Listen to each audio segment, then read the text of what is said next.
সামাজিক করে চিকিৎসা নাই কথাবার্তা ভাই কি রাখবি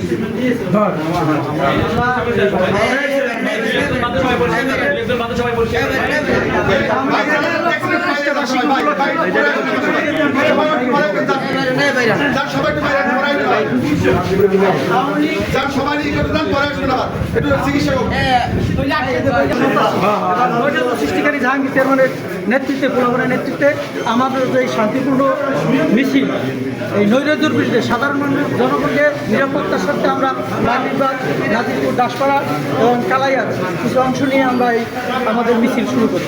কালাইয়া থেকে মিছিল যখন আমরা বেলি ব্রিজ থেকে দাসপাড়া বাস স্ট্যান্ড থেকে আসি পথের মধ্যে একটা অন্ধকার শূন্য জায়গায় তারা হঠাৎ গুপ্তভাবে 20 থেকে 25 জন ছাত্রলীগ এবং যুবলীগের সন্ত্রাসী বাহিনী অতর্কিতভাবে বগিতা এবং দেশীয় অস্ত্র নিয়ে তারা আমাদের হামলা করেছে। আমাদের 20 থেকে 25টার মতো মোটরসাইকেল অলরেডি ভাঙচুর করেছে এবং আমাদের যুব দলের এবং ছাত্র দলের বেশ কিছু নেতাকর্মীকে ওরা এলোপাতারি কোপ দিয়ে ওরা স্থান ত্যাগ করেছে। আচ্ছা কে কে মানে আহত কে কে হয়েছে? সরজমিনে যেগুলো আহত করতে পেরেছি দূর থেকে সালাম আহত কে কে হয়েছে? আমরা আহত হয়েছে আমাদের দাসপুর ইউনিয়ন পরিষদের মেম্বার মামুন এবং কালাইয়া বাংলাদেশ সে বিএনপির কোন পদে আছে?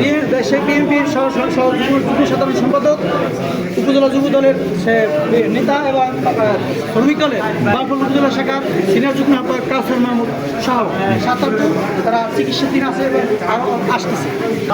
রাব্বি এবং দীপ্তি এবং জাহাঙ্গীরের সেই পলাতক জাহাঙ্গীরের গুপ্ত বাহিনী এই নৈরত দাসপাড়া এবং কালাইয়া কিছু জায়গায় তারা মিছিলের প্রস্তুতি নিয়েছে। আমরা লোকমত জানতে পেরে আমরা এই প্রতিবাদমূলক এবং জনগণের কাছে বিশৃঙ্খলা না ঘটে এবং জনগণের স্বস্তির জন্যই মূলত আমাদের এই যুবদল ছাত্র দলের উদ্যোগে যৌথ আমরা এই আজকের এই মিছিলের আয়োজন করছি। বিএনপির পক্ষ থেকে বাউফল বিএনপির পক্ষ থেকে প্রতিবাদ জানাই প্রশাসনের মাধ্যমে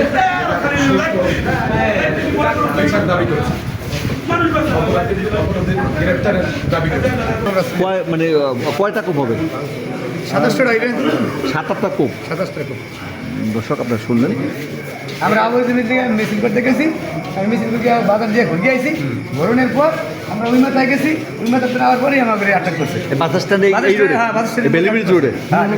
বেলি ব্রিজের আগে ওই নেই আমাদের আটক করছে।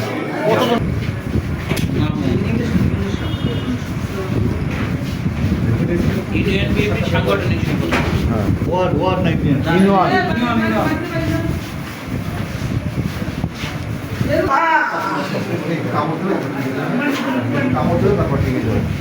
ভাই পিছনে আপনারা ই নেন, এইটা ছবি নেন, পিছনে যেটা ছবি নেন, পিছনে এগুলো বসাচ্ছি তো পিছনে ছবি